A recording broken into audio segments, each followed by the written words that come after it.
This is a video on how to set up a Allen Bradley PowerFlex variable frequency drive into manual operation.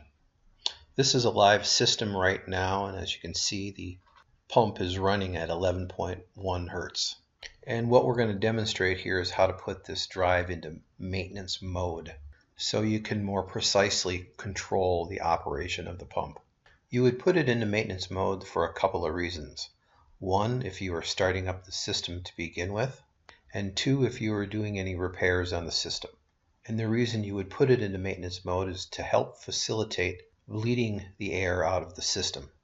If you have control of the pump through the variable frequency drive, you can dictate how you're going to get the air out of the lines. You can ramp the pump up fast or slow and shut it off when all the air is out of the line and you start getting a little water out of some of the lines.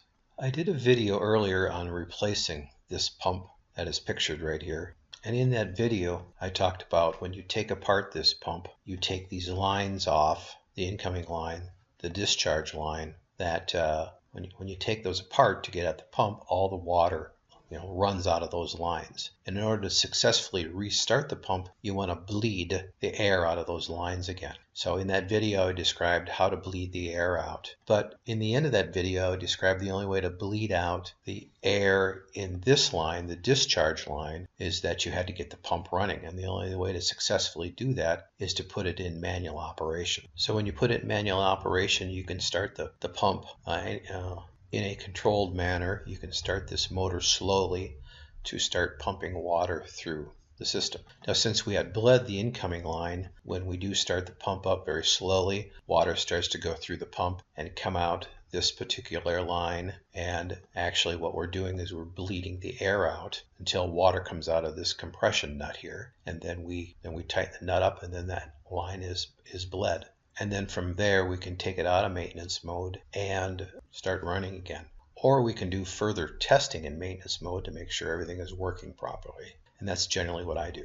In maintenance mode, you can open up each one of the zone valves and actually bleed the whole system out like it was a startup. Or in this case, we replace the pump and we can just run it in maintenance mode to run each zone a little bit, make sure it's operating properly before we actually turn it over to the building automation system. So we're ready to bleed the air out of this discharge line. And here's what we do. So with this variable frequency drive, we have to reprogram it from an automatic building automation mode to a manual mode. And there are two settings that we change to get to that. So what we end up doing is pushing these buttons in a bunch of different ways to get to the programming mode. And then when we have changed it, we use these two buttons, this on button right here and this off button right here, to actually run the pump. And then we use this particular dial here, this potentiometer, to actually control the speed of the pump. Right now in this 7 o'clock position, the pump is at 0 RPM, or not running at all. And all we have to do is just turn it up counterclockwise a little bit, and the motor will start and the pump will start to run.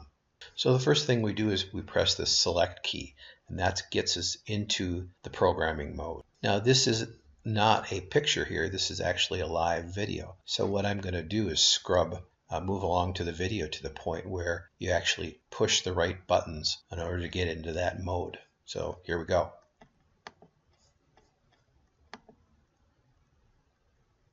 So the first thing I'm going to do is push the select key.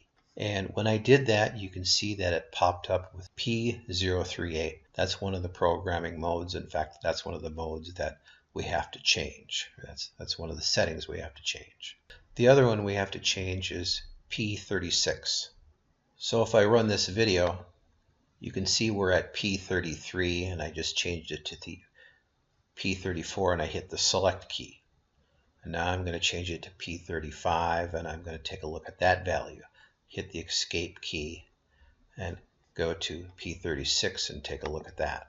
Now, so P36 is the one of them that we want to change. And we want to change this value from 2 to 0. And if we look at this variable frequency drive quick start manual, the PowerFlex 4 quick start manual, you can see that P36 is the start source. We had it on number 2, which was a 2-wire. start source. We're going to put it to 0, which is the keypad. Gives you the ability to push that keypad on button and the variable frequency drive will start. The other one we're going to change is P38, and you can see P38 is also on 2 right, during normal operation. We're going to change it to 0, which is the drive pot, which is that dial that's on the front of it. So those two changes will let you give the ability to push the start button through the keypad and use the drive pot in order to run the motor. So if we look back at the variable frequency drive video again, you can see that we're on P036 and it has the value of 2. And then you push these up and down arrows to get it to the value of 0. Now, since it is running at this particular time, I can't do that. It locks you out. It doesn't want you to change the start-stop mode while you're running. But we are in the right area to do that. Now I'm going to click the video here and go a little further, and we'll go to the next setting. P37 does nothing. Well, it does something, but it actually has a value of 0. We'd have to look that up. And the next one is P38, and it has a value of 2. So that's the one, again, we would change to 0. Now if I continue on here, I'm showing P39. So that's pretty much the 2 that we want to change. Now you'd be doing this when the building automation is not calling for the pump to run. So building automation would have to shut this system down, but yet it would still be live and there would be power to it. And then you could make these changes, run the pump. And the only way that you could service the pump, is if the building automation system shuts down this pump. There are other ways to do it, but that's the way it typically gets done. So once you get it in manual operation, you can push this green button here, and a run light will come on up here. We really can't see it very well due to the video. My hand is actually kind of causing the focus to be on that and not so much on the display. But you push the green button and the system will start up, but it won't be turning the pump because this dial right here is set at 0. So all you have to do is start to turn this dial a little bit and the pump will start to run. And once you get the pump running, it's going to start to push water through this line. And like I said in the other video, that this valve will be shut off because you're in maintenance mode. And this compression nut will be cracked. So air will bleed out of this particular line here until a little bit of water starts coming out of it. And then you tighten that nut up. And once you do that, then this gauge right here will start building pressure. It'll be at 0 psi to begin with, and it'll go up to just about 1,000 psi. And that's where this actual water regulating valve will start kicking in and start pushing water back into the holding tank above. So when you turn it on to do that, you might have it at 8 hertz or 10 hertz or 12 hertz, not a heck of a lot. But once you start to close that nut and have this pressure rise, you'll start to hear the pump operating, and it'll get a little louder because it's starting to push water at a higher pressure. But it should be a nice smooth operation.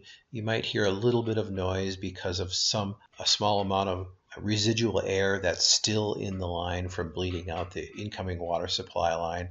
Does make a little noise, but then once you get that air out of there, it'll smooth out quite well.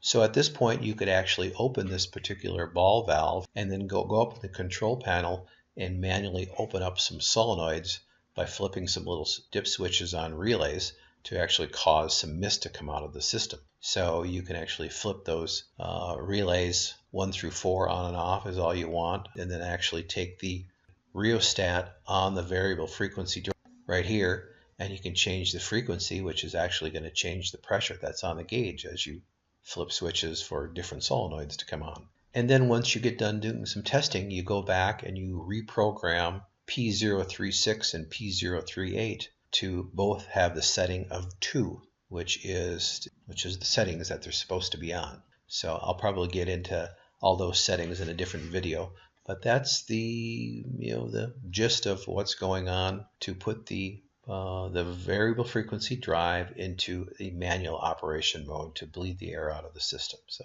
that's it for this particular video.